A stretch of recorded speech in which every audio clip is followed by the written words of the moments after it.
Going forward from the prophecy, we then see New Genesis, with Lightray and Fastback racing to the capital. It then transitions to Highfather being met by Metron. In this issue, Metron is played as cold and reserved, as well as seemingly playing both sides. This is a continuation of Jack Kirby's Fourth World, where you could never really tell his alliances. So Metron appears and he gives the news to Highfather, telling him of this baby that's a possibility to be just as bad or worse than Darkseid. When Metron is giving Highfather the new prophecy, he has an offhand remark that I wanted to look into just a bit deeper. He says, "Perhaps you mourn him more than you like," referring to Darkseid and Highfather's reaction to his death. So I asked Rom V how he would describe the relationship between Darkseid and Isaiah, also known as Highfather, and he said, "They're obviously in opposition to each other, right?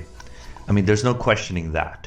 But thinking of that equation in a dialectic sense, perhaps that opposition has also become definitive for them. It was obvious death, and so Darkseid's actions that sent Isaiah, the inheritor, on his journey of discovering the source, and thus becoming the Highfather we see today. Much as we comment on the duality of the great darkness and the first light, the source, we see the duality of Highfather and Darkseid in a similar way. There's no way to objectively define one without the other, and I think world mythologies in general embrace this duality as a matter of existence. I like that dimension to the characters. Without it, they become flat affirmations of good and evil. Good stories for me cause you to ask questions. There's no room for questions in black and white, good and evil. But what if the good was only good because there was an evil to fight? What if the evil was only evil because it resented the good?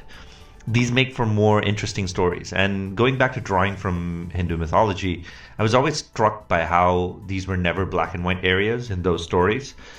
Ravana, who's very much the villain of the Ramayana, is presented as a beloved king with many admirable qualities, so much so that he's granted gifts and boons by gods, not something you'd generally associated with bad or evil. And so Isaiah and Darkseid's relationship for me represents my own ideas on good and evil, how easy it is to blur the line between the two, and how hard it is to define one without the other, especially as you zoom out and start talking in the realms of gods. So Metron's comment is a reflection of that. Highfather, while good, perhaps is also at a loss to define himself without Darkseid's presence, and Metron knows just exactly how to poke at that button when he speaks.